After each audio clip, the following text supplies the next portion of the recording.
결혼 16년 차 중학생 아들을 둔 40대 여성입니다.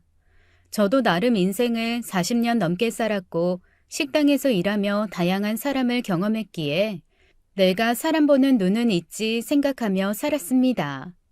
그런데 얼마 전 철석같이 믿었던 사람에게 정신이 혼미해질 만큼 뒤통수 맞은 일이 있어 그 얘기를 털어놔 볼까 합니다. 다시 생각해도 소름이 끼치네요. 저는 28살에 시집 오자마자 시부모님이 운영하시는 추어탕 식당 일을 도왔어요. 시집 왔을 때만 해도 자그마한 동네 식당이었는데 한 해 두 해 입소문이 나면서 어느덧 유명 맛집이 됐고 덕분에 몇 년 전 업장을 크게 넓혔습니다. 동네 장사할 때만 해도 하루 종일 식당에 나가 있어야 했는데 이제는 직원들이 많아져서 매일 나가진 않아요. 어머니가 그동안 네 덕분에 장사가 잘 된 것 같다면서 이제 식당 일에 신경 끄고 금쪽 같은 내 손주 키우는 데만 신경 쓰라 하셨거든요. 남편은 이남 일녀 중 장남이에요. 신우는 주재원으로 나가 있는 남편을 따라 미국에 가 있고 막내인 도련님은 몇 년 전 결혼해서 저희 집 근처에 살고 있습니다. 도련님은 오래전부터 결혼할 생각이 없다고 했었어요. 간신히 전문대를 졸업한 남편과 달리 도련님은 명문대를 졸업하고 외국어도 잘해서 영어와 중국어를 유창하게 하는 사람인데요. 반면에 키도 작고 인물이 별로 없어서 연애 한번 제대로 못 해봤는데 그래서인지 35살 넘도록 여자엔 관심도 없었고 본인 스스로도 결혼 생각이 없다고 했습니다.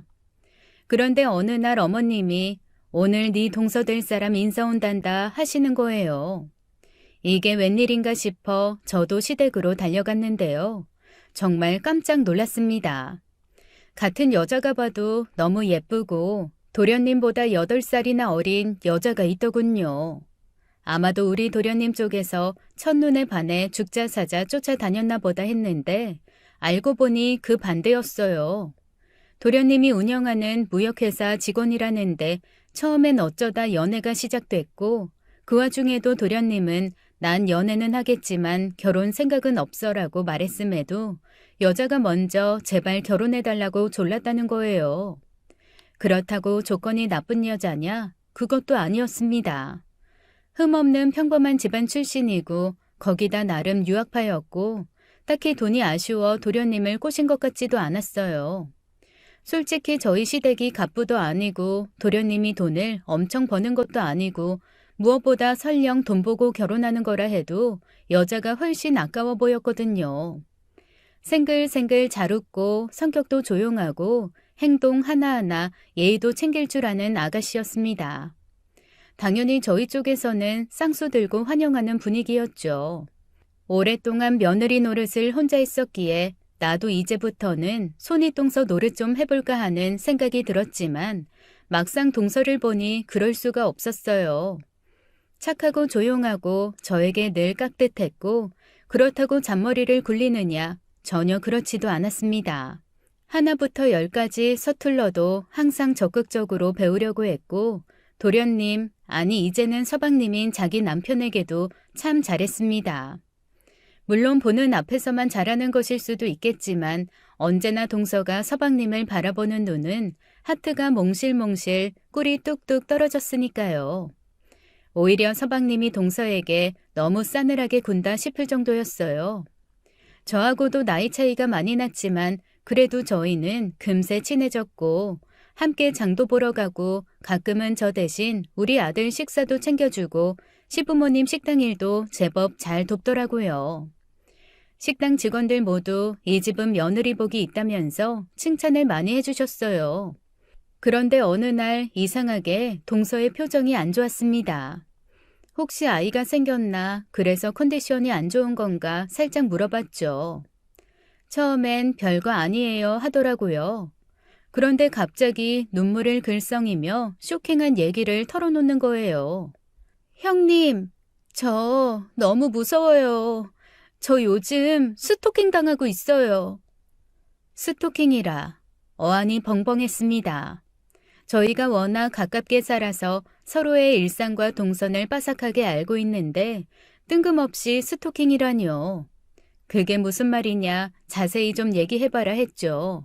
그랬더니 지난달에 한참 바빠서 저 일주일 내내 가게 나간 적 있잖아요. 그때 자주 오던 손님인데 그 사람이 저를 스토킹해요. 그 사람이 대체 어떻게 스토킹하느냐 물었더니 가게 일이 끝나고 나오면 길 건너에서 항상 자기를 쳐다보고 한 번은 아파트 단지 내 놀이터에 앉아 자기가 나오길 기다린 적도 있었다는 거예요. 또 가게에 와서 식사할 때면 밥 먹는 내내 자기를 쳐다본다고 했습니다. 그럴 때마다 너무너무 소름 끼치고 무서워서 어떻게 해야 될지 모르겠다길래 서방님도 이 사실을 아냐고 물었죠. 그런데 아니요, 얘기 안 했어요. 아마 얘기하면 저한테 뭐라고 할걸요? 네가 얼마나 만만하고 쉬워 보이면 그러냐고요. 아마 오빠는 다 제 탓이라고 할 거예요. 형님, 오빠한테는 절대 얘기하지 말아주세요. 아주버님한테도 절대 비밀로 해주시고요. 어머님, 아버님도요. 제발 부탁이니 꼭 형님만 알고 계세요. 네? 동서는 얘기하는 내내 눈물을 뚝뚝 흘리고 온몸을 바르르 떨기까지 했습니다. 저는 당장 경찰에 신고하자고 했죠. 혹시 해코지라도 당하면 큰일이니까요. 그런데 그것도 싫대요. 경찰이 알면 다른 식구들도 알게 될 거라면서 반드시 비밀로 해달라 신신당부하길래 일단은 알겠다고 했죠. 대신 당분간은 식당에 나가지 말아라, 되도록 외출하지 말고 어디 갈 일 생기면 나를 꼭 불러라 당부했습니다. 그 후 저는 매일 틈나는 대로 동서의 안부를 확인했어요. 그렇게 일주일쯤 흘렀을까 지방에 사시는 시이모님 가족이 식당에 왔다길래 인사를 드리러 갔습니다. 이모님이 서방님 결혼식에 못 오셔서 어쩔 수 없이 동서도 함께 갈 수밖에 없었는데요. 다 같이 식사를 하며 얘기 나누던 중 동서가 저를 다급히 주방으로 불러 한다는 말이 지금 그 스토킹남이 여기 있다는 거예요. 정말? 어디? 누군데? 저기 6번 테이블에서 밥 먹고 있는 남자요. 6번 테이블을 쓱 봤더니 남자 둘이 식사를 하고 있는데 등을 돌리고 앉은 남자가 그 스토킹남이라는 겁니다. 저는 처음 보는 남자였는데 한참 지켜보니 일행과 두어 마디 나누는 게 전부였고 그 후로는 계속 밥 먹는데 집중하는 모습이었습니다. 우리 쪽으로는 한 번도 시선을 돌리지 않더라고요. 식사를 거의 마칠 때쯤 저는 일부러 카운터로 갔습니다. 그리고 잠시 후 계산하러 다가오더군요. 얼핏 30대 후반 정도로 보이는데 일행은 먼저 나가고 그 남자가 뒷주머니에서 지갑을 꺼내더라고요. 저는 침착하게 카드를 받아들고 계산을 마친 후 감사합니다라고 했어요. 그런데 카드를 받아든 남자가 문을 열고 나가려다 다시 들어오는 거예요. 순간 너무 무서웠습니다. 그리고 남자는 제 앞에서 서서 저를 빤히 보더라고요. 화장실이 어디죠? 아, 화장실이요? 저쪽입니다. 화장실 위치를 알려준 후 서둘러 동서는 어디 있나 확인을 했죠. 가족들이 모여있는 테이블에 앉아 있더라고요. 입안이 바짝바짝 탔습니다. 혹시 둘이 마주치기라도 하면 어쩌지, 남편도 없고 서방님도 없는데 혹시라도 저 남자가 이상한 행동을 하면 어쩌나, 지금 가게에 남자 직원은 몇 명이 있나 만일을 대비해 휴대폰을 손에 꽉 쥐었습니다. 일이 생기면 바로 경찰에 신고할 생각으로요. 잠시 후 화장실에서 나온 남자가 씩 웃으며 저에게 다가오더군요. 가슴이 쿵쾅쿵쾅 뛰고 손에서 땀이 났습니다. 수고하세요. 그렇게 말한 남자는 씩씩하게 문을 열고 나가버렸습니다. 혹시 다시 돌아올까 한참을 걱정했는데요. 마침 어머니가 저를 부르셨고 다행히 그 남자도 돌아오지 않았어요. 가족 모임을 마치고 집으로 오던 동서와 얘기를 나눴습니다. 그 남자가 확실하냐, 난 처음 보는 사람이었다. 내가 못 보는 사이 이상한 행동하지 않았냐 했더니 그 사람 제가 여기 오는 거 알고 온 거예요. 가족들 모이는 거 알고 일부러 일행 데리고 온 것 같아요. 혹시라도 의심 못하게 하려고요. 계산하고 나가려다가 화장실에 간 것도 저 어딨나 찾으려고 그런 거예요. 지금도 아마 아파트 단지 어딘가에서 저 들어오나 기다리고 있을지도 몰라요. 동서가 운전을 못해서 언제나 제가 픽업하고 데려다 주곤 하는데요. 평소 같으면 아파트 입구에서 내려주는데 그날은 도저히 안 되겠더라고요. 일부러 지하 주차장까지 내려갔고 동서가 집에 들어가는 걸 확인한 후 돌아올 수밖에 없었습니다. 그리고 얼마 후 갑자기 직원이 둘이나 그만두는 바람에 일손이 딸려서 제가 식당에 나가게 됐는데요. 아들 챙기느라 두어 시간만 동서에게 부탁하고 집에 왔는데 갑자기 동서한테 카톡이 왔습니다. 지금 그 남자가 식당에 왔다는 거예요. 혼자 식사하면서 계속 자기를 쳐다보고 있대요. 그 얘기를 들으니 덜컥 겁이 나 불이 나게 식당으로 달려갔습니다. 동서는 잔뜩 겁먹은 표정으로 카운터에 앉아 있더라고요. 그 남자는 갔냐 물으니 10분 전쯤 갔고 자기에게 이걸 주고 갔다면서 보여주는데 명함이었습니다. 대체 어떤 사람인가 명함을 보니 대기업 직원이더군요. 멀쩡히 대기업 다니는 사람이 왜 유부녀를 스토킹하는지 저는 그 명함을 달라고 했어요. 여차하면 제가 연락해서 따지려고요. 아니에요, 형님. 괜히 다른 사람이 연락하면 진짜 무슨 짓 벌일지 모르잖아요. 이거 그냥 버릴래요. 그렇게 명함을 갈기갈기 찢어 쓰레기통에 버리더라고요. 그래도 혹시 몰라 명함 속 이름을 외워두긴 했습니다. 그 사람 계속 아파트 단지를 서성거려요. 아침에도 점심에도 저녁에도 밤에도 창문 사이로 밖을 보면 항상 저를 올려다보고 있어요. 말만 들어도 소름이 끼쳤습니다. 대체 어떤 인간이길래 평범한 직장인이 회사도 안 가고 하루 종일 남의 집이나 보고 있는지 더 이상 그냥 두고 볼 수는 없었어요. 안 되겠어. 이제 진짜 무슨 일 생길지도 모르니 누군가에겐 알려야겠어. 절대 안 돼요. 예전에 대학 다닐 때도 이런 비슷한 일 있었어요. 너무 무서워서 상대도 안 해주고 아무 반응도 보이지 않으니까 알아서 멈추더라고요. 그 스토커 제가 어려 보여서 이 집 딸이라고 생각하는 것 같아요. 딸이 아닌 며느리인 걸 알면 아마 그만둘 거예요. 다음에 또 오면 어떤 방식으로라도 제가 유부녀인 걸 알릴게요. 생각해보니 동서 말이 맞기도 했어요. 혹시라도 식구들이 알면 동서네 부부 사이에 문제가 생길 수도 있고 시부모님도 동서를 이상하게 볼 수 있으니까요. 저 역시 서방님이 아닌 애아빠와 상의해볼까 했는데 생각해보니 애아빠가 동서를 그다지 탐탁치 않아 했다는 사실이 떠올랐습니다. 처음 시댁에 인사 온 날 그 사람이 이런 말을 했었거든요. 양다리 걸쳐서 헤어지겠다더니 뭐야, 그런 애랑 결혼하겠다고? 이 양다리 사건에 대해 동서는 이렇게 말했어요. 연애 시절 어떤 남자가 일방적으로 동서를 쫓아다녔는데 그걸 양다리로 의심한 서방님이 헤어지자고 했고 결국 서방님이 그 남자를 만나 절대 추근대지 말라고 따끔하게 얘기하면서 모든 오해가 풀렸다고요. 어쨌든 전 애아빠에게도 일단 함구하기로 했습니다. 마침 그 무렵 아들이 축구하다 팔을 다쳐서 깁스를 하게 됐어요. 덕분에 하루 종일 붙어서 수발드느라 동서를 만나기가 힘들어졌습니다. 물론 식당에 나가볼 수도 없었고요. 그러다 동서가 간식거리를 챙겨서 저희 집에 왔길래 그 스토킹남 요즘에도 오느냐, 아직도 아파트 단지 서성이며 지켜보느냐 물었더니 그 후로 한 번 더 식당에 왔고 그때 마침 어머님과 함께 있어서 일부러 들리게끔 어머니 그이가요, 그 사람이요 라고 얘기했더니 밥을 먹다 말고 가버렸는데 그 이후엔 나타나지 않고 있다는 거예요. 정말 다행이다. 역시 동서 말이 맞았구나. 미혼인 줄 알고 쫓아다닌 건데 유부녀라는 걸 알고 포기한 셈이니까요. 그래도 혹시 모르니까 너무 맘 놓지 마. 그런 인간들은 미혼, 기혼 안 가려. 항상 조심해야 돼. 저도 잘 알죠. 너무 걱정 마세요.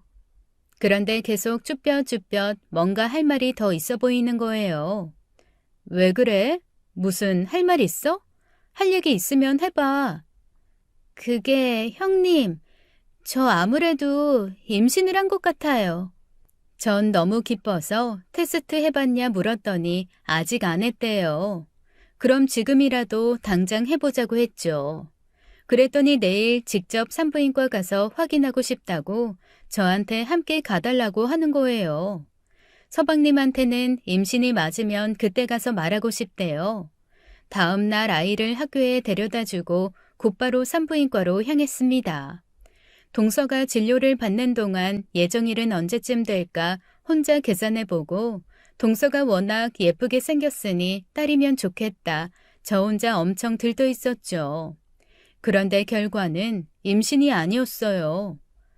엄청 실망감이 컸던지 동서는 돌아오는 내내 옆에 앉아 훌쩍이더라고요.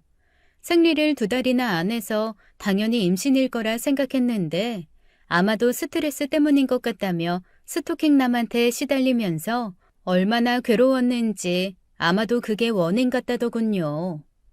괜찮아. 아직 젊으니까 얼마든지 애 낳을 수 있고 그러려면 지난번 일은 빨리 잊어야 되는 거야. 마음부터 편하게 가져.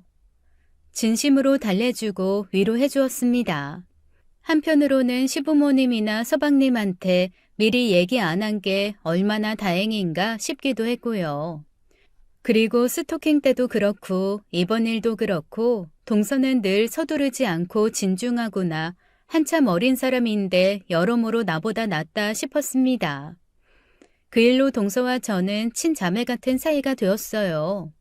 저는 남동생이 하나 있고 동서도 오빠만 있어서 둘 다 여자 형제에 대한 로망이 있었거든요. 하나부터 10까지 미주알 고주알 일상을 공유했고 시댁 흉보기부터 가끔은 19금 얘기까지 쏠쏠하게 나누는 사이가 되었습니다. 그 사이 동서는 집에만 있는 게 아깝다며 동네 어린이집 보조교사 일을 다니게 되었습니다. 워낙 예쁘고 다정한 사람이라 아이들 가르치는 일에 잘 어울렸고 아이들도 자기를 매우 잘 따른다고 자랑을 많이 했어요. 그런데 6개월쯤 다녔을까 갑자기 일을 그만두더라고요. 매일 아이들을 돌보니 얼른 애 낳고 싶다길래 이제 진짜 아이 낳을 준비를 하나보다 했죠. 그런데 그게 아니었어요. 어린이집을 그만둔 이유는 따로 있었습니다. 어린이집에 하윤이라는 애가 있거든요. 워낙 예뻐서 정이 많이 든 애였는데 늘 하윤이 엄마가 애를 데리러 오다가 어느 날은 아빠가 왔는데 이상하게 그 다음부터는 줄곧 아빠가 오는 거예요. 근데 그 하윤이 아빠가 저에게 고백을 했어요. 첫눈에 반했다고요. 아니 뭐 이런 일이 있나 싶더라고요. 아무리 여자의 환장한 남자라도 그렇지 어떻게 자기 딸 선생한테 추근될 수 있을까 정말 어이가 없었습니다. 아무튼 그런 일 때문에 하윤이 아빠를 계속 마주치는 게 불편해서 아쉽지만 단호하게 어린이집을 그만뒀다는 거예요. 그런데 문제는 그 사람이 계속 연락을 한다는 겁니다. 카톡으로 기프티콘 보내고 제발 부탁이니 한 번만 만나달라고 조르고 나는 유부녀다 분명히 말했는데도 자기도 유부남이다. 서로 같은 처지니 괜찮은 거 아니냐. 완전 자기 이상형이다. 선생님을 알게 된 후로 애엄마랑 다투는 일이 많아졌고 그래서 이젠 부부 사이가 완전 틀어졌다. 요즘엔 이혼까지 생각하고 있다라고 했다는 겁니다. 그래서 카톡도 전화번호도 모두 차단을 했대요. 아, 세상에 정말 별일이 다 있구나 싶었습니다. 사실 저는 남편이 2번째 남자친구였어요.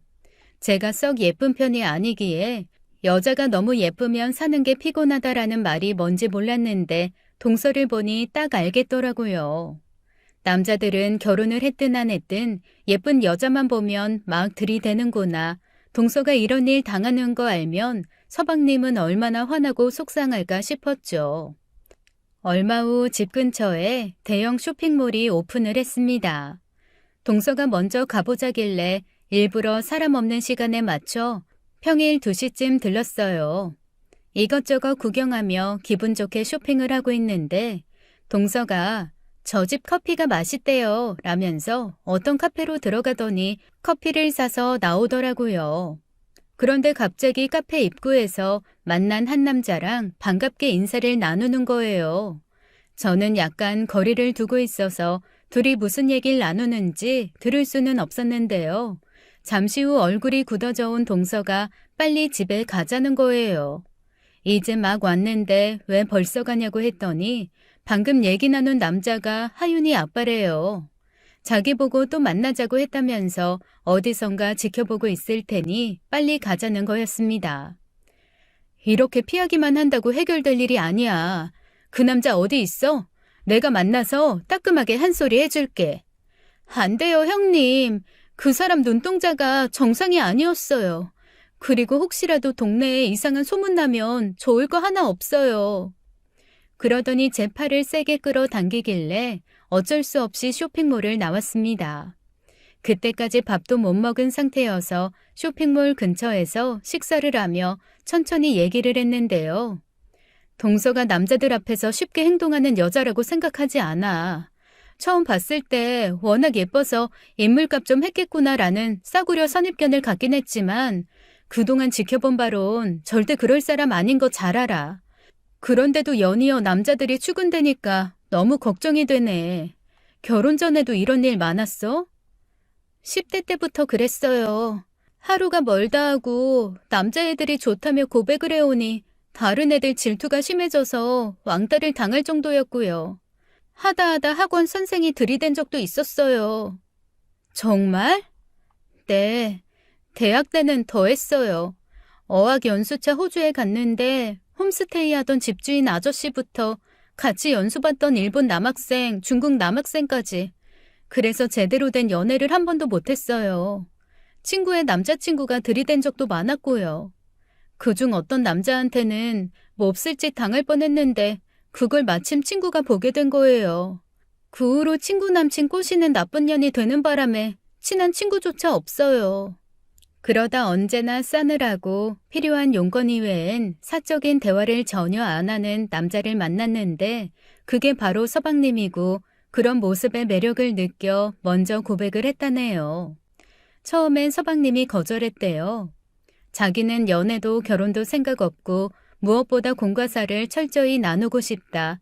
일과 엮인 사람과는 연애하고 싶지 않다고 해서 상처를 받았는데 계속 일하면서 어쩌다 정이 들었고 그렇게 사귀게 된 거라고 하더군요. 결혼 전 있었던 양다리 오해 역시 거래처 남자가 자기를 좋아해서 선물 공세를 했는데 그걸 알게 된 서방님이 바람 피우는 거라 생각한 거래요. 그도 그럴 것이 서방님은 연애하면서 단 한 번도 선물 같은 걸 준 적이 없었답니다. 워낙 무뚝뚝하고 말수 없고 잘 웃지도 않는 성격이라 그럴만도 하다 싶었지만 그래도 어떻게 이렇게 예쁜 여자친구한테 선물 하나 안 해줬을까? 참 못났다 싶기도 했어요. 스토킹 때도 하윤 아빠가 들이댈 때도 엄청 두려워했고 잔뜩 겁에 질린 모습이었는데 10대 때부터 매번 이런 일을 겪었을 생각을 하니 얼마나 무서웠을까 동서가 참 딱했습니다. 이어서 전 요즘 서방님과 사이는 어떠냐, 아직은 신혼인데 싸우지 않고 잘 지내냐 물었어요. 사실 딱히 할 말 없어 물어본 뻔한 질문이었는데 갑자기 동서의 표정이 변하면서 또다시 눈물이 뚝 떨어지더군요. 형님, 저 사실 오빠 때문에 너무 속상해요. 오빠 다른 여자 있는 것 같아요. 세상에, 다른 사람도 아닌 서방님이 바람이라니 대체 그게 무슨 소리냐고 물었죠. 동서 얘기로는 결혼하고 채 한 달도 안 됐을 때부터였대요. 일 핑계로 늦고 술 마시고 들어오는 날도 많고 무엇보다 자꾸 휴대폰을 감추길래 잠든 사이에 몰래 휴대폰을 보려고 했는데 비번이 걸려 있어서 볼 수가 없었어요. 그러다가 오빠가 나흘간 싱가포르 출장을 갔는데 영상 통화하자고 했더니 극구 싫다고 하는 거예요. 그래서 왜 싫다고 하느냐? 우리는 신혼이다. 내가 보고 싶지도 않냐? 혹시 지금 호텔방에 다른 사람이랑 있는 거냐 했더니 막 화를 내면서 전화를 끊더라고요. 출장에서 돌아와서 남편이 화장품 선물을 줬는데 나중에 보니까 똑같은 화장품이 차에 또 있더라고요. 그때 문득 생각이 난 게 서방님 출장 다녀와 저한테도 선물을 줬거든요. 혹시 그 화장품 랑콤이었어? 그거 나도 서방님한테 받았어. 그것 때문에 오해한 거 아니야? 랑콤 맞아요. 그리고 형님한테도 준 거 알아요. 그런데 제가 본 건 또 다른 것이었어요. 믿을 수가 없었습니다. 적어도 제가 아는 서방님은 바람필 외모도 성격도 아니거든요. 물론 사람 속은 모르는 거라고 일단 동서를 달랬습니다. 섣불리 바람이라 단정 짓지 말고 서방님과 차근차근 대화를 해봐라 했죠. 형님은 모르실 거예요. 오빠는 형님이 보는 거랑은 많이 다른 사람이에요. 물론 제가 먼저 결혼하자고 했기 때문에 웬만하면 참으려고 하는데요. 제가 무슨 말만 하면 화내고 집에 오면 저랑 대화도 안 해요. 그리고 요즘엔 소파에서 자요. 도대체 제가 어떻게 해야 될지 모르겠어요. 문득 고등학교 친구 한 명이 떠올랐습니다. 그 친구 신랑이 워낙 사람이 좋아서 친구들 모두 엄청 좋아했거든요. 유머 감각 있고 매너 좋고 게다가 볼 때마다 어찌나 아내를 예뻐하고 챙기는지 저희들이 엄청 부러워했어요. 그런데 나중에 두 집 살림하다 들통나서 사내 안 사내 하다가 지금은 그 친구가 먼저 친구들과 연락을 끊어버리는 바람에 그 후로 어떻게 됐는지는 모른답니다. 요즘도 친구들과 연락할 때면 그 친구 소식이 궁금하다. 역시 사람은 보이는 게 전부가 아니다라는 말을 하곤 했는데 어쩌면 서방님도 내가 아는 게 전부는 아닐 수 있겠다는 생각이 들더군요. 그날 밤 애아빠를 슬쩍 떠봤어요. 요즘 서방님하고 통화 좀 해? 동서하고는 잘 지낸대? 몰라. 연락할 때마다 일이 많아 바쁘다고 해서 최근에 길게 연락한 적이 없네. 아, 저번에 재수 씨가 잘해주냐고 물었더니 이놈이 이상한 말을 하더라. 무슨 말? 자기 결혼한다고 했을 때 형이 좀 말려주지 그랬냐. 괜히 결혼했다 뭐 이런 말. 참고로 애아빠는 자기 동생을 끔찍히 생각하거든요. 그래서 신경이 쓰였던지 애는 안 갔냐 물었더니 자기네는 아이 안 낳기로 했다는 거예요. 그래서 이상하다 동서는 애 갖고 싶어 난리던데 라고 했더니 애아빠 왈 무슨 소리야 손도 못 대게 한다던데. 대체 누구 말이 맞는 건지 저는 점점 더 헷갈리고 혼란스러웠습니다. 며칠 후 우연히 식당에 들렀다가 동서와 함께 있는 서방님을 만나게 됐어요. 오랜만에 어머님이 막내 아들 밥 먹이고 싶다셔서 왔다네요. 그렇게 모처럼 서방님과 소주 한잔하며 이런저런 얘기를 나누게 됐어요. 저는 동서 칭찬을 많이 했는데 그 말에 서방님은 애써 웃긴 했지만 어딘지 표정이 좋지 않더라고요. 그리고 자세히 보니 얼굴이 많이 상해 있었습니다. 진짜 일이 많아 수척해진 걸까 아니면 바람 피느라 체력이 딸려서 수척해진 걸까 별별 생각이 다 들었어요. 마음 같아선 서방님 붙잡고 이실직고해라 하고 싶었지만 헤어지면서 그냥 한마디만 했습니다. 서방님, 아무리 바빠도 신혼인데 동서 좀 잘 챙겨줘요. 서둘러 애도 낳으시고요. 애기 낳으면 집 가까우니까 제가 잘 봐줄게요. 제 말에 서방님은 한참 허공을 보더군요. 그리고 한다는 소리가 애기요? 글쎄요. 제가 애를 낳을 수 있을까요? 이만 가보겠습니다. 들어가십시오, 형수님. 무심하게 던진 말이었는데 어쩐지 그 뒤에 숨어있는 사연이 한 보따리 있는 느낌이라 터덜터덜 차로 걸어가는 서방님과 종종 걸음으로 그 뒤를 쫓아가는 동서를 한참 동안 멍하니 바라만 보았습니다. 그리고 한 달 후 갑자기 아버님이 쓰러지셨어요. 심혈관에 문제가 생겨 수술을 해야 했고 어머님은 아버님을 돌보셔야 했기에 저와 동서가 매일 식당에 나가야 했죠. 한참 바쁜 점심시간 주문 챙기고 계산 받고 밖에 대기 손님까지 챙기느라 정신이 하나도 없는데 그 바쁜 와중에도 그 사람은 알아볼 수 있었습니다. 남자 셋이 와서 밥을 먹고 있는데 분명 그 스토킹 남이었어요. 이런 미친, 저 인간 또 왔네. 마침 다행히도 동서는 없었지만 대체 왜 또 왔을까? 어쩌면 우리 집 사정을 다 알고 당분간 며느리 둘이서만 장사하는 거 알고 온 건 아닐까? 오랜만에 손에서 땀이 나더라고요. 잠시 후 그 남자가 밥을 다 먹고 나가려는데 하필 그때 동서가 들어오는 거예요. 가슴이 철렁 내려앉았어요. 제발 마주치면 안 되는데 가슴을 졸이고 있던 순간 남자도 동서도 둘 다 상대를 보고도 무심히 지나치더라고요. 잠시 후 동서를 불러 얘기했습니다. 그 남자 못 봤냐? 방금 밥 먹고 나갔다 했더니 봤어요. 그런데 피하고 싶지 않았어요. 원래 그런 사람들은 이쪽에서 무서워하면 일부러 더 하니까요. 처음엔 저도 숨어 있다가 다시 올까 했지만 딱 보니까 식당에 손님들이 많길래 이 많은 사람들 앞에서 네가 뭘 하겠냐 싶어서 그냥 들어온 거예요. 역시 동서는 저보다 현명했습니다. 저 같으면 아예 집으로 다시 돌아갔을 텐데 침착하게 상황 판단부터 하고 똑부러지게 대처한 거죠. 그날따라 손님이 엄청 많아서 저희는 정신없이 일을 하고 손님이 얼추 빠진 후에 밥을 먹게 됐는데요.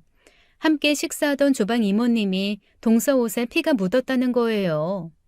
그날 동서는 하늘색 원피스를 입고 있었는데 가만 보니 진짜 치마 끝부분에 빨간색 얼룩이 묻어 있더라고요. 이거요? 김치 국물이잖아요. 이게 언제 묻은 거지? 그래? 난 핀 줄 알고 깜짝 놀랐네. 동서는 아무렇지 않다는 듯 티슈를 뽑아 치마를 쓱쓱 닦았는데 김치 국물이든 피든 그게 제대로 지워질 리 없잖아요. 안 되겠다며 화장실로 달려가더라고요. 그런데 밥을 다 먹을 때까지도 한참을 돌아오지 않길래 대체 뭐 하나 싶어 화장실로 갔는데 치마를 들어 올려 거의 빨래하는 수준으로 얼룩을 지우고 있더군요.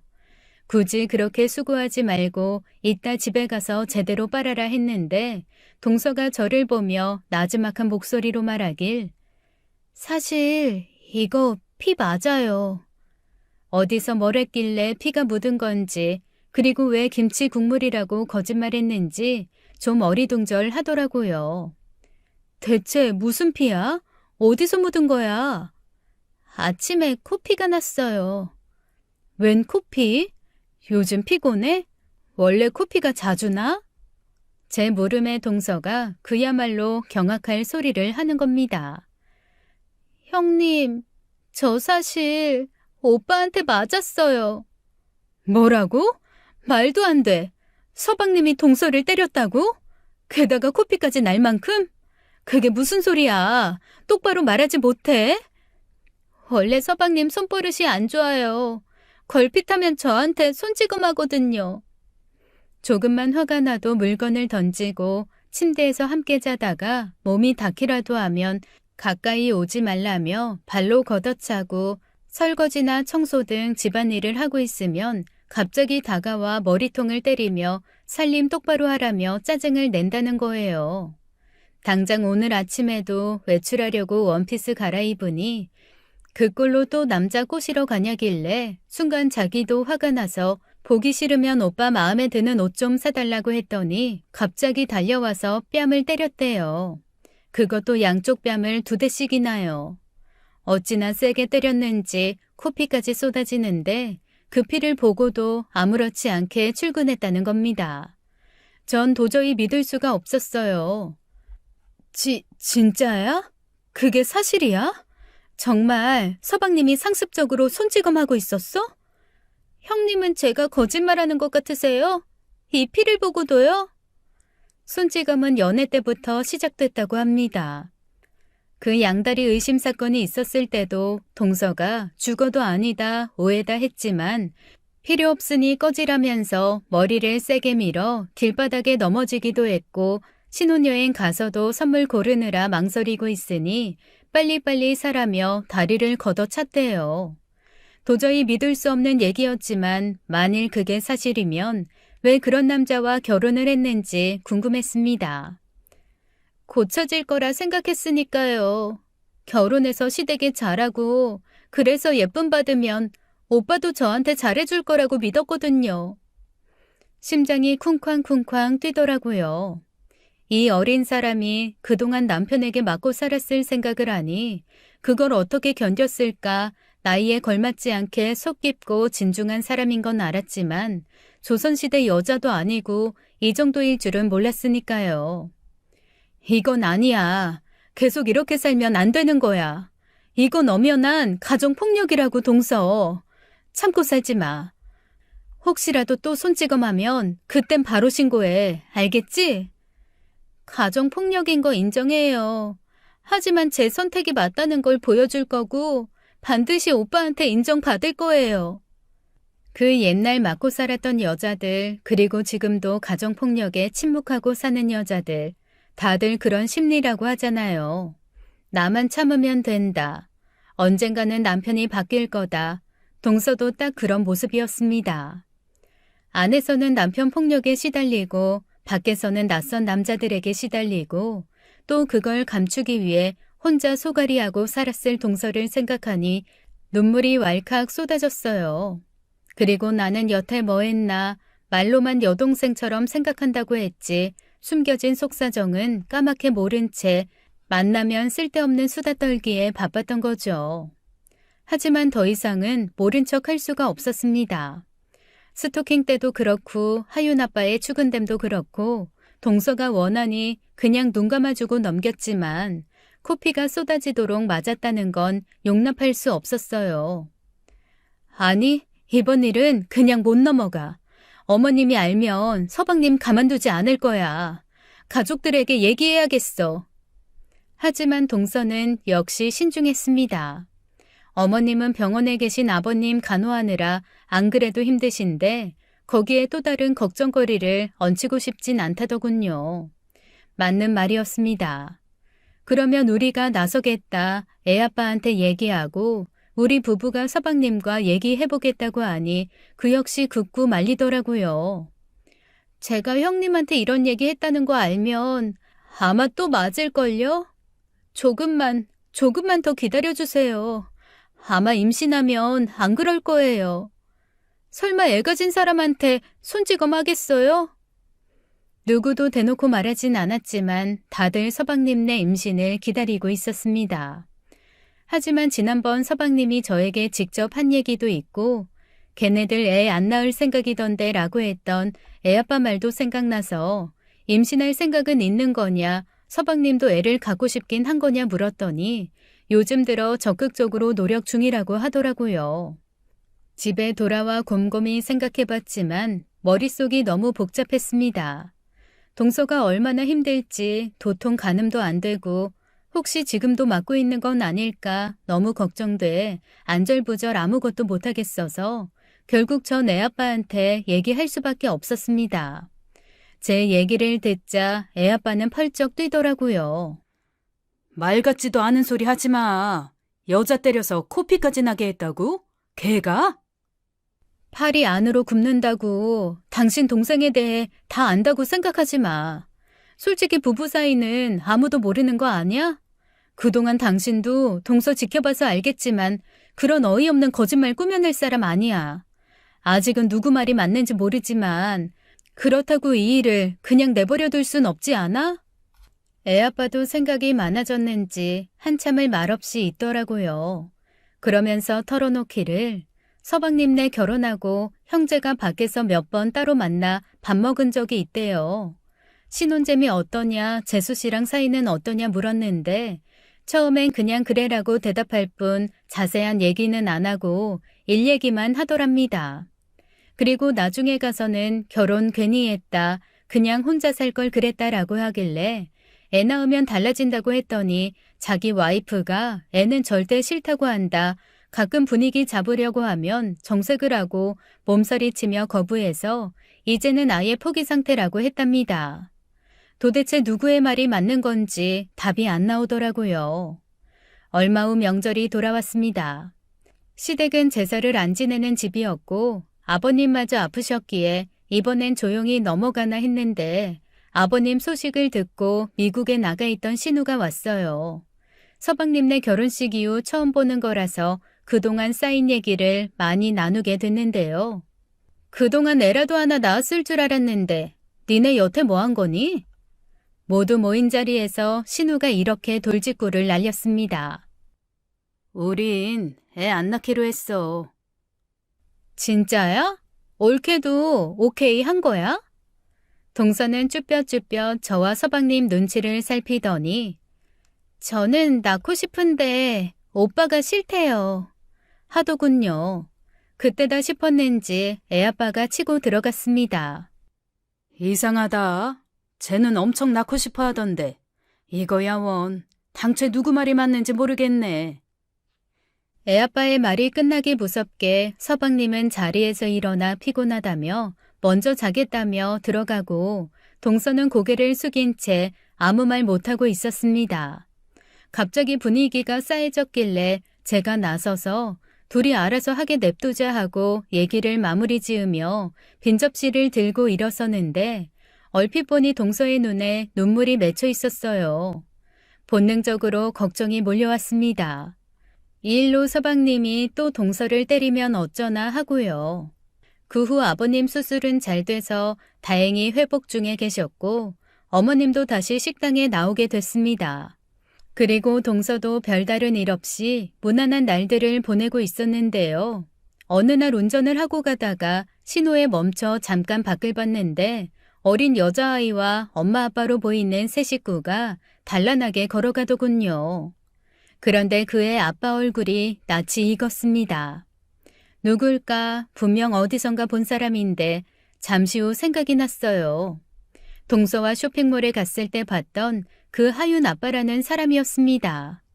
동서한테 추근댔다는 바로 그 사람이요. 그렇다면 저 여자애가 하윤이라는 건데 새 식구가 어찌나 행복해 보이던지 저렇게나 예쁜 처자식을 두고 추잡스럽게 딴 맘을 품다니 참 가증스럽더군요. 하긴 과연 저 남자뿐일까요? 버젓이 결혼하고 처자식까지 있으면서 딴짓하는 사람들. 죄다 가족 앞에서는 세상 근엄하고 다정하겠죠. 그렇게 집에 돌아와 소파에 누워 한숨 자고 있는데 동서에게 카톡이 왔습니다. 이따 자기 집에 좀 들릴 수 있냐고요. 알았다 답장을 보내고 아들 먹을 거 챙겨준 후 동서네 집으로 갔습니다. 워낙 집 정리를 잘하고 깔끔한 사람인데 그날은 어쩐 일인지 집안이 어수선해 보였어요. 뭐 그럴 수도 있겠다 생각하고 식탁에 앉아 밀렸던 수다를 떨게 됐는데 요즘엔 별일 없냐, 서방님과는 어떠냐, 혹시 또 손찌검 같은 거 있었냐 물었더니 서방님과는 사이가 좋아졌대요. 종종 외식도 했고 아이 문제도 긍정적으로 상의하고 청소기도 최신형으로 바꿔줬다며 자랑을 하더군요. 덕분에 저도 마음이 한결 편해졌는데 뜬금없이 이상한 질문을 하는 거예요. 그런데 형님네는 별일 없으세요? 아주버님과 사이는 어떠세요? 우리 부부에 대해 질문하는 건 처음이었습니다. 그래서 우린 늘 똑같다. 다른 부부들도 그렇듯이 매일매일 오래된 친구처럼 지내고 진지한 대화라고 해봤자 공부 못하는 아들 얘기뿐이다 라고 했죠. 그런데 동서가 자꾸 머뭇거리는 거예요. 직감적으로 뭔가 또 일이 생겼구나 싶었습니다. 왜 그래? 무슨 일 있어? 또 누가 귀찮게 해? 혹시 옛날 그 스토커가 다시 나타난 거야? 답답하게 굴지 말고 어서 말해봐. 사실 제가 형님한테는 숨기는 거 없이 다 얘기했잖아요. 그래서 이 얘기까지 해야 되나 고민이 많았는데 좀 이상했어요. 어쩐지 전과는 다른 느낌이 들더라고요. 대체 뭔데 그래? 이번에도 비밀 지킬 테니까 편하게 얘기해봐. 그게 요즘 저한테 자꾸 연락하는 남자가 있어요. 한 번만 만나달라고. 역시 남자 문제였습니다. 요즘 서방님과 사이도 좋아졌다는데 하필 이 타임에 또 누가 주접인지 그 인간이 대체 누구냐 물었죠. 그런데 동서가 얘기한 인물은 가히 충격적이었습니다. 형님, 너무 놀라지 마세요. 바로 아주버님이에요. 얘가 지금 무슨 말을 하는 거지? 누구? 내 남편? 형님께 얘기를 해야 되나 말아야 되나 엄청 고민했는데 계속 피하고 무시할 수 없는 사람이라. 참 이상하죠. 그 순간 제 눈에 보이는 동서의 얼굴이 어쩜 그렇게 어리고 예쁜지. 그러면서 머리끝으로 피가 몰리는 느낌이 들었습니다. 그 사람이 동서한테 뭐라고 했는데? 왜 만나자는데? 일단 동서는 제게 물을 한 잔 건넸습니다. 그러면서 이야기들을 털어놓았죠. 사실 꽤 됐어요. 전에 퇴근하고 가게 오셨을 때 제가 그때 한참 바빴는데 테이블 정리하는 거 도와주신다면서 제 손을 쓱 만지시더라고요. 그때는 어쩌다 그렇게 된 거겠지 했는데 오며 가며 자꾸 스킨십을 하셨어요. 그리고 명절 때나 가족 모임 있을 때 형님도 아시겠지만 전 그냥 일만 했잖아요. 음식 나르고 치우고 설거지하고 그럴 때마다 계속 저한테 와서 이상한 말 하시고 툭툭 건드리고 그러더니 언제부턴가는 따로 연락하셔서 밥 한 번 사겠다, 뭐 필요한 거 없냐, 동생 출장 갔는데 집에 혼자 있기 무섭지 않냐, 오늘 우리 집 왔다 갔다는데 왜 자기 안 보고 그냥 갔냐, 여동생 같아서 챙겨주고 싶다, 그 새끼는 좋겠다, 이렇게 예쁜 와이프랑 살아서. 거기서 동서의 말을 끊고 카톡을 보자고 했어요. 그랬더니 보면 충격 받으실 거다. 얘기한 내용보다 더 심한 표현도 있다. 그래서 제가 오기 전에 싹 지웠다네요. 일단은 침을 삼키고 침착하려 노력했어요. 이 상황에 화를 낼 수도 없고 울 수도 없고 무엇보다 정확한 상황 판단이 우선이었습니다. 이 얘기를 나한테 하는 이유가 내 남편을 말려달라는 뜻인 거냐 물었죠. 네, 그렇대요. 자기가 잘못한 건 없지만 저한테 너무 죄송하고 여기서 뭔가가 더 진행되면 그야말로 걷잡을 수 없는 일이 돼서 수습도 힘들어지니 어쩔 수 없이 이쯤에서 털어놓는 거라고 했습니다. 서방님도 아냐고 물었죠. 얘기하면 난리 날 게 뻔하니 말 안 했대요. 전 그 자리에 계속 앉아 있을 수 없었습니다. 그래서 집에 가겠다고 일었었는데 상처 드려서 죄송해요. 부디 형님네 부부 사이에 큰 문제 생기질 않길 바래요. 동서의 말을 듣는 둥 마는 둥 하고 집으로 돌아왔습니다. 그날따라 애아빠가 일찍 퇴근해 와 있더군요. 소파에 앉아 휴대폰을 들고 뭔가 뚫어지게 보고 있었습니다. 어떻게 얘기를 시작해야 되나 답을 찾기가 힘들었어요. 맘 같아선 한바탕 난리를 치고 싶었지만 일단은 사실 확인이 우선이었습니다. 지금 휴대폰으로 뭘 보고 있냐고 했더니 자전거 라이딩 동호회에 올라온 글을 읽고 있대요. 그래서 휴대폰 좀 보자니까 저를 이상한 사람 보듯 하더군요. 그도 그럴 것이 저는 한 번도 신랑 휴대폰을 단속한 적이 없거든요. 그리고 제 표정이 뭔가 이상했는지 무슨 일 있냐고 묻더군요. 저는 그 순간 무너졌습니다. 다리에 힘이 풀리면서 눈물이 펑펑 쏟아지더라고요. 왜 그래? 무슨 일이야? 당신 괜찮아? 정신 차려봐. 애아빠가 놀라서 묻는데 더 이상 이성을 찾을 수 없었습니다. 그래서 동서에게 들은 얘기를 다 말했어요. 울며 불며 말하느라 제가 무슨 말을 어떻게 했는지 기억도 안 나는데 어쨌거나 너 동서한테 연락하는 게 맞냐? 걔한테 스킨십 한 게 맞냐? 따로 만나자고 했냐? 가감없이 다 쏟아냈는데요. 아, 불안불안했는데 일을 이렇게까지 만드네. 애아빠는 하늘에 맹세하고 우리 아들 걸고 절대 그런 일 없다며 일단 다녀와서 말하겠다더니 전화기를 들고 곧바로 나가버렸습니다. 한 2시간쯤 동서에게도 남편에게도 아무 연락이 없었어요. 한참 뒤 애아빠가 서방님을 데리고 집에 왔습니다. 형수님, 많이 놀라셨죠? 일단 앉으세요. 제가 다 말씀드릴게요. 가슴이 터질 것 같았습니다. 무슨 얘기를 하려는 걸까? 혹시 둘이 밖에서 주먹 다짐이라도 하고 온 건 아닐까? 일이 이렇게 됐으니 형수님도 저도 이혼합시다 하자는 건 아닐까 정말 미치겠더라고요. 그런데 서방님 입에서 나온 말은 그야말로 예상 밖이었습니다. 상상도 못한 사실을 털어놓더군요.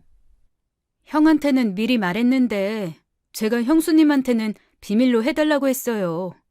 그 사람하고 형수님이 워낙 친하게 지내서 아예 모르시는 게 나을 것 같았거든요. 일단 그 사람이 형 얘기한 거 전부 사실 아니고요.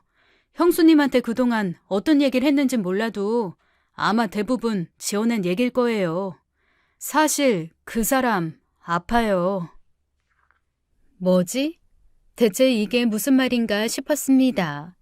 내 앞에서 마침 죄인인 듯 고개를 푹 숙이고 있는 서방님.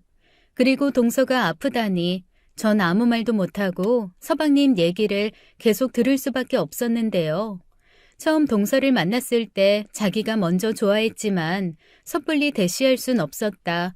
너무 예쁘고 착하고 일도 잘해서 감히 넘보기 힘든 사람이라 생각했는데 그런 여자가 먼저 좋다고 대시해오니 이게 꿈인가 싶었다.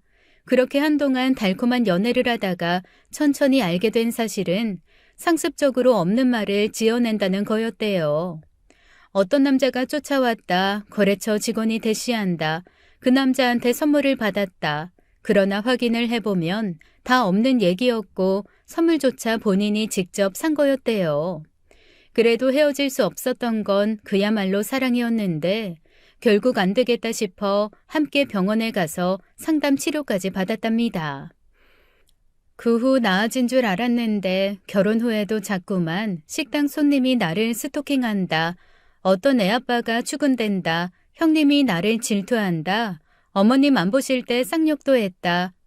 형님네 부부 사이에 문제가 있어 보인다 등등 이상한 말을 하길래 형님한테 물었더니 형님과 형수님 사이엔 아무 일 없었고 형님은 네 형수가 네 와이프를 엄청 예뻐한다는 얘기뿐이었대요.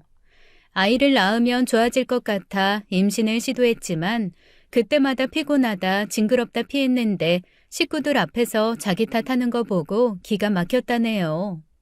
이쯤 되니 나도 속았구나 하는 생각이 들었습니다. 그래서 서방님께 얘기했죠. 나한테도 스토킹 당한다고 했고 어떤 애아빠가 쫓아다닌다고 했다. 그리고 임신한 것 같다면서 함께 산부인과에 간 적도 있고 서방님이 바람을 피우고 자기를 때린다더라 다 얘기했습니다. 제 말에 서방님도 기막혀 하더군요.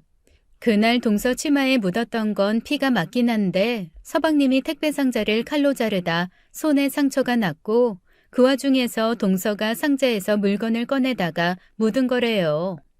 그 스토킹 남에 대해서도 물었습니다. 그 사람이 명함을 주고 갔다더라. 직접 봤는데 삼성 직원이었다 얘기했더니 서방님 동창 명함이라면서 아마 일부러 집에서부터 챙겨 들고 나갔을 거라네요. 미국 신우가 와서 다 같이 모인 날 그때 서방님네 아이 갖는 문제로 얘기가 나왔을 때 애아빠가 한 얘기를 듣고 집에 와서 애아빠 흉을 막 봤답니다. 그래서 아마 그때 감정이 남아 없는 얘기 지어서 모함하는 것 같다는 거예요. 정신이 몽롱해졌습니다. 내 남편이 나쁜 짓 하지 않았다는 사실에 대한 안도감, 그리고 2년 넘게 믿고 지낸 사람에 대한 배신감, 허무함, 그리고 공허함. 화는 나지 않더라고요. 왜냐면 동서가 못된 마음을 먹고 절 속인 게 아닌 그야말로 아픈 사람이라는 걸 알았으니까요. 그리고 서방님 얼굴을 봤는데 울고 있더라고요. 늘 차갑고 시크한 사람이었는데 그동안 쌓여있던 감정이 터져나온 건지 참 서럽게도 울더군요. 옆에 있는 애아빠는 동생이 이렇게 힘들어하는 걸 처음 보는지 안타깝고 속상해서 한숨만 내쉬고 전 서방님 눈물 닦으라고 휴지를 갖다 주고 물도 한 잔 떠다 줬습니다. 나한테 미안해할 거 없다. 오히려 내가 미안하다. 그동안 서방님 의심하고 나쁜 사람이라 생각하기도 했다. 아니라니 정말 다행이고 고맙다고 했어요. 그리고 이제 앞으로 어떻게 할 거냐고 했더니 애아빠는 이혼하라고 했지만 서방님은 다시 치료받게 하겠다며 연신 죄송하다는 말을 하고 서둘러 가버렸습니다. 서방님이 가버리고 저도 남편도 한참을 말없이 앉아 있었어요. 다 큰 성인인데 우리가 나서서 헤어져라 마라 할 순 없고 무엇보다 서방님 스스로가 감수하겠다고 하니 그저 기다려주는 수밖엔 없으니까요. 처음부터 우리한테 얘기했으면 아마 결혼 못하게 했을 것 같아서 입 다물었나 봐. 아휴, 저런 여자랑 어떻게 계속 살겠다고. 남편은 차마 말을 못 잇더라고요. 끔찍하게 아끼는 동생이 저러고 사는 걸 보니 남편 속도 말이 아니었을 거예요. 그날 이후 동서에게선 연락이 없었습니다. 저도 차마 연락할 수 없었고요. 오히려 피하고 싶을 뿐이었어요. 집이 워낙 가까워서 혹시 오다 가다 만나면 어쩌나 싶기도 했습니다. 그렇게 3주 정도 흘렀나 어머님 생신이라 다 같이 모이게 돼서 동서를 만날 수밖에 없었는데 동서는 저를 보자마자 아무 일도 없었다는 듯 너무나도 예쁘고 환하게 웃더군요. 그러면서 해맑게 말하길, 형님, 저 이사 갈지도 몰라요. 오빠가 친정 가까운 곳으로 가재요. 저는 가기 싫은데 형님이 오빠 좀 말려주시면 안 돼요? 생각이 많아졌습니다. 어쩌면 악마 같은 사람일 수도 있지만 한편으론 딱한 사람이기도 하고 내가 품어줘야 하는 건가 아예 거리를 둬야 되는 건가 도무지 답이 떠오르질 않네요. 여러분이라면 어떻게 하시겠어요? 지금까지 사연 읽어주는 남녀였습니다. 끝까지 시청해주신 여러분 감사드리며 저희는 다음 사연으로 돌아올게요. 감사합니다.